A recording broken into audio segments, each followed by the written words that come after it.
Ouais, hein. c'est bien d'être positif. Oui. Donc c'est bien de participer à cette campagne de sensibilisation. Animateurs de France 2, nous sommes sollicités pour ça. On y répond chaque année.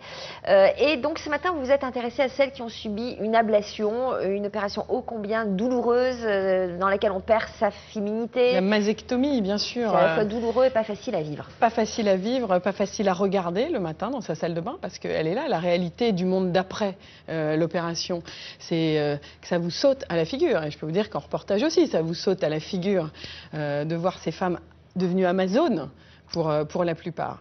Alors, il y a une campagne de sensibilisation avec des spots, beaucoup d'animateurs qui indiquent qu'il faut faire une mammographie. Et pourquoi ne fait-on pas la mammographie? Entre autres raisons, c'est la peur de savoir, la peur des suites. Et aujourd'hui, je voudrais que toutes celles, justement, qui sont directement concernées et qui seraient éventuellement concernées, qui le sait, eh bien, se disent qu'il y a des solutions positives. Alors, cette histoire, elle est dingue. On part d'une machine qui sert d'habitude pour la cellulite. Vous la connaissez. Si je vous dis le palpé roulé mécanique, eh bien, cette machine, en aspirant la peau, en faisant un effet d'assouplissement sur la peau pour, dans l'esthétique, ôter les effets de la cellulite, elle a un bénéfice incroyable pour le monde du cancer et sur la peau de la cicatrice. Et là, on se dit, mais bon sang, mais c'est bien sûr, c'est logique.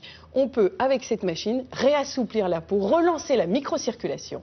Merci. Alors, il y a ça et souvent des problèmes de circulation de lymphe après Voilà. une opération et des rayons. Autre phénomène, voilà. du Vous gros avez bras. la cicatrice en elle-même qui est un problème et vous allez le voir dans le sujet. Ce sont ces 3 femmes qui ont accepté de témoigner pour nous. Donc je les salue, Marie-Jo, Sylvie et Florence, qui ont été opérées il y a des années. Elles ne se connaissaient pas et l'une d'entre elles a eu le phénomène du gros bras, le lymphœdème. Alors il faut savoir que maintenant, avec Cocorico pour les chirurgiens, il y a de plus en plus d'opérations qui maîtrisent un petit peu le geste de la chirurgie et qui permettent d'endiguer le phénomène du gros bras.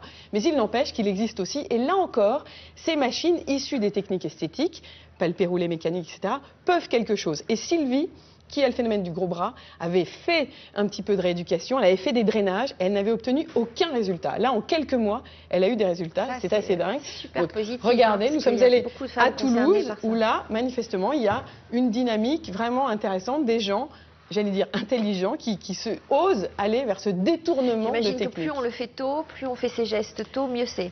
Oui, mais on peut aussi le faire quelques années après l'opération. On regarde le sujet, puis on en reparle, si vous voulez. Florence, Sylvie et Marie-Jo ont toutes les 3 un point commun, le cancer du sein. Elles ont aussi un autre point commun, leur kinésithérapeute, Laurence. Chacune, après l'ablation de son sein, lutte contre les séquelles liées à son opération. Des conséquences dont on parle trop peu. Cicatrices douloureuses, perte d'aisance dans les gestes du quotidien. Vraiment, on est comme bloqué et c'est douloureux. On étouffe, on est tout renfermé.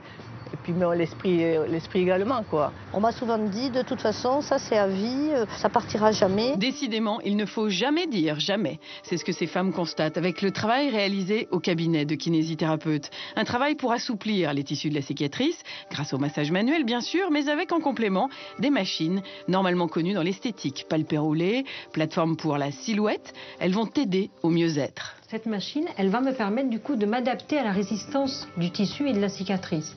Ça va me permettre d'avoir une aspiration plus ou moins importante qui va me permettre de redonner une vascularisation à cette cicatrice et éventuellement aussi de la drainer. Ce qui va me permettre du coup de redonner l'élasticité et la souplesse au tissu que je ne pourrais pas faire à la main parce que c'est trop dur, parce que c'est collé, parce que c'est trop agressif à la main et parce que c'est trop difficile et trop douloureux pour la patiente. Ça m'a fait un bien fou. Hein. Ah oui. Déjà de sentir qu'on pouvait toucher ma cicatrice aussi. Parce que c'est important, en fait, le contact. Au niveau cicatriciel, on récupère des cicatrices qui sont esthétiques. C'est-à-dire une belle cicatrice avec du coup derrière une belle reconstruction et un beau sein. Sylvie a vu apparaître quelques temps après son opération le phénomène du gros bras. Laurence va pouvoir, à l'aide de l'une des machines, le palpé roulé, drainer les tissus et calmer l'œdème de l'avant-bras et de la main. Évidemment, je n'aurai jamais la main comme ma main droite, mais par rapport à ce que j'avais, je vois les progrès et je pense que je retrouve toute l'élasticité.